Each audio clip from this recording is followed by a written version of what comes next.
Welcome to our YouTube channel जिसका नाम है upcoming IAS officer. Sorry for yesterday, जो कुछ टेक्निकल इशू होने के कारण मैंने क्लास बीच में ही बंद करनी पड़ी। तो आज कल से आगे कंटिन्यू करते हैं।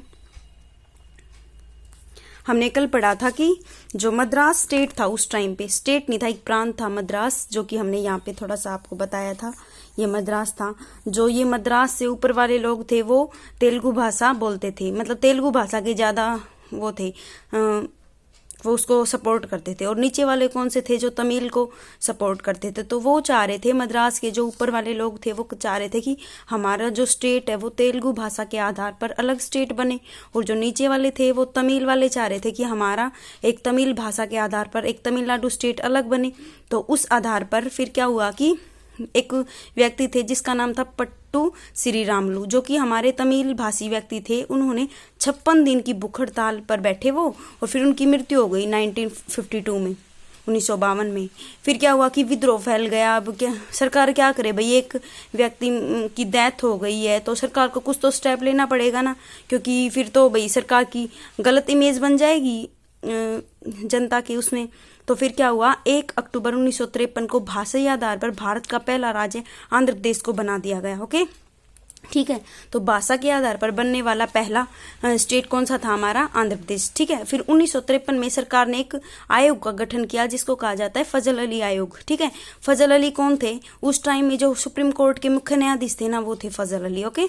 1955 में एक रिपोर्ट पेश की, और इस आयोग को क्या कहा गया था, राज्य पुनर्गठन आयोग, स्टेट रीऑर्गेनाइजेशन यूनियन। ओके, ठीक है। फिर क्या हुआ, 1956 में सरकार ने ना 7वें संविधान संशोधन 1956 में ही हुआ था, जो के तहत 14 राज्य और 6 केंद्र शासित प्रदेश का गठन कर दिया गया था। ओके। फिर क्या था उससे आगे क्या है, 1 नवंबर 1956 को, देखो ये यहाँ पे है ना 1 अक्टूबर 1953 को, तो वैसे ही जैसे कि ये नहीं कहते अनऑफिशियली रूप से आंध्र प्रदेश को एक स्टेट का दर्जा दे दिया गया। बट अब अगर एग्जाम में आए कि ऑफिशियली रूप से आंध्र प्रदेश को राज्य कब बनाया गया था, तो हम उसका आंसर टिक करेंगे 1 नवंबर 1956। प्रथम भाषी आधार पर बनने वाला राज्य था आंध्र प्रदेश। ठीक है। तो हमने भाग फर्स्ट को डिस्कस किया है आपके साथ, जो कि है भाग फर्स्ट में हमने क्या क्या पढ़ा है, अनुच्छेद 1 से 4 पढ़ा है। तो अनुच्छेद 1 में मैंने बताया था India that is Bharat is a union of state, मतलब इंडिया वही भारत है और जो कि राज्यों का संघ है। ओके।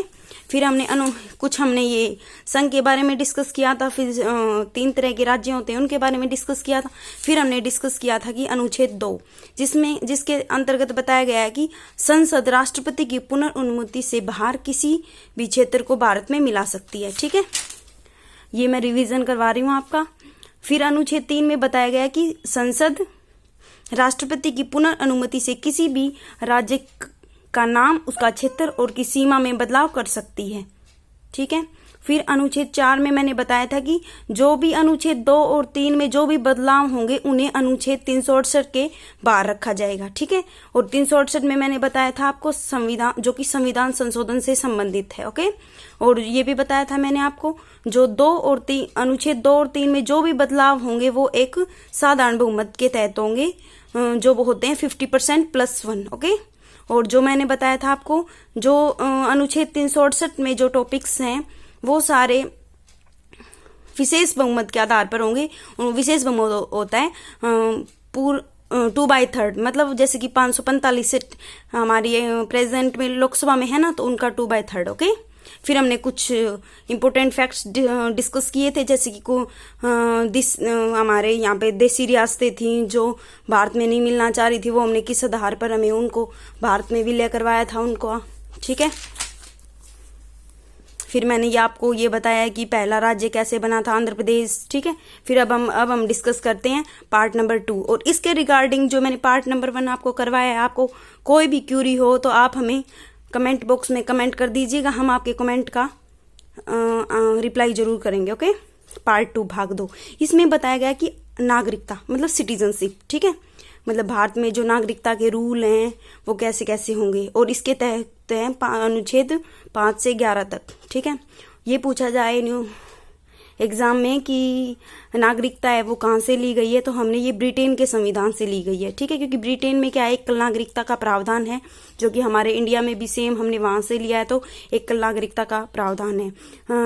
आपकी नॉलेज के लिए बता दूं कि मैं जैसे कि अमेरिका है उसमें दोहरी नागरिकता है। जैसे कि वहां पे कोई लोग अगर कैलिफोर्निया का है तो हम उसको कहेंगे कि वो कैलिफोर्निया, फिर बाद में उसको बताएंगे कैलिफोर्निया की होगी एक तो उसकी नागरिकता, फिर सेकंड नंबर पे बताएंगे देश की नागरिकता, मतलब यूएस से। ओके, जैसे मतलब पहले तो स्टेट की नागरिकता आएगी, फिर आएगी देश की। और हमारे भारत में क्या है कि एक ही नागरिकता है भारत की। ओके, ठीक है, एकल नागरिकता बोलते हैं जिसको।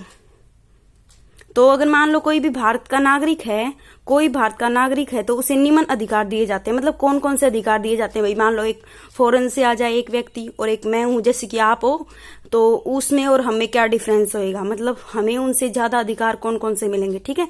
और नागरिकता शब्द का सबसे पहले जो यूज था वो किसने किया था, अरस्तु ने किया था, और इसी शब्द को वही लेके आया था अरस्तु ही पहले, ठीक है। तो जो नागरिक हैं भारत के, उनको स्पेशल कौन कौन से राइट्स दिए जाते हैं, ये हैं लीगल राइट्स मतलब कानूनी अधिकार, वोटिंग राइट्स मतलब वोट डालने का अधिकार, और पॉलिटिकल राइट्स मीन राजनीतिक अधिकार, ठीक है। फिर हम इसमें जो अनुच्छेद हैं 5 से 11 वो डिस्कस करते हैं एक एक।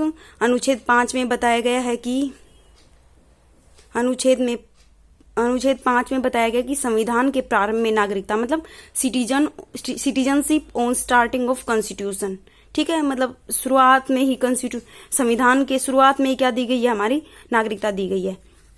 ये इसमें बताया गया कि जैसे कि जन्म के आधार, आप अगर आपका जन्म भारत में हुआ है तो आपको नागरिकता मिलेगी भारत की, इसके और जिसके माता पिता भारतीय हैं उनको मिलेगी।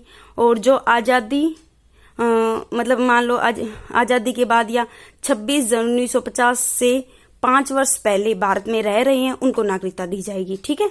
जो मतलब 1947 से बिफोर 5 ईयर जो अगर भारत में रह रहे हैं तो उनको हमारी भारत की नागरिकता दी जाएगी।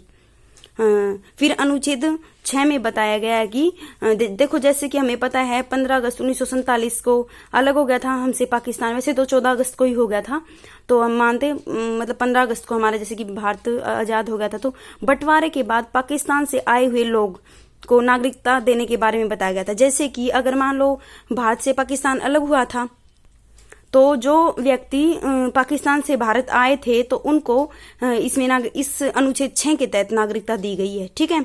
तो फिर बाद में एक वो बनाया गया कि कितने लोग आएंगे भाई, अभी तो आते ही रहेंगे, तो फिर एक परमिट रूल वो कर दिया गया, परमिट रूल लाया गया जो कि 19 जुलाई जो इसमें बताया गया कि 19 जुलाई 1948 से पहले आने वाले लोगों को तो आप अनुच्छेद 6 के तहत नागरिकता दे दो, ठीक है। और जो लोग इसके बाद में आए हैं ना उनको आप रजिस्ट्रेशन प्रोसेस से दो नागरिकता, जो कि 6 महीने का रजिस्ट्रेशन करवाना उनके लिए अनिवार्य होगा, ठीक है।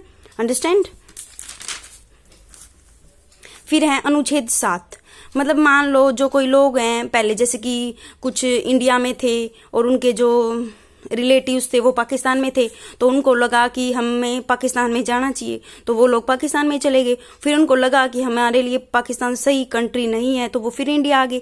तो जो लोग भारत से पाकिस्तान चले गए थे और फिर पाकिस्तान से भारत आ गए थे उन लोगों को नागरिकता अनुच्छेद